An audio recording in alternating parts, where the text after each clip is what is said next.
સુરતમાં ભારે વરસાદના કારણે આશરે 240 ટેક્સટાઇલ માર્કેટ સંપૂર્ણપણે બંધ રહી હતી। અનેક ટેક્સટાઇલ માર્કેટના બેઝમેન્ટમાં વરસાદી પાણી ઘૂસી જતા 200 કરોડ રૂપિયાનો વેપાર ઠપ થયો છે। વેપારીઓના માલ સામાનના નુકસાનની પરિસ્થિતિને ધ્યાનમાં રાખીને ફોસ્ટા દ્વારા તમામ કાપડ માર્કેટ બંધ રાખવાની જાહેરાત કરવામાં આવી હતી।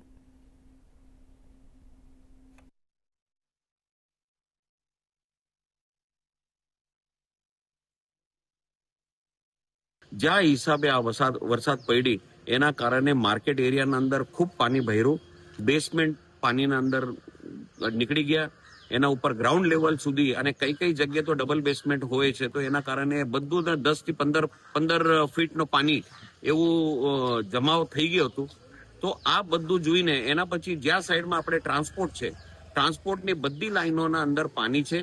माल जवानी कई रस्ता नहीं। जे लेबर काम करे छे ए बधाना बधा एक साइड एरियाज में रहे छे, त्यां पण बधी जगह पानी। तो लोगोने आवानी जावानी पण अहींया कोई तक नहीं है। तो एना माटे लोगोना सुरक्षा माटे अने कोई हादसो न थाय, कपड़ा वेपारीओनो कोई पण मानस कोई पण एवा त्रासदीनो शिकार न बने, एना माटे प्रिकॉशन माटे आ डिसिजन लेवामां आव्यो।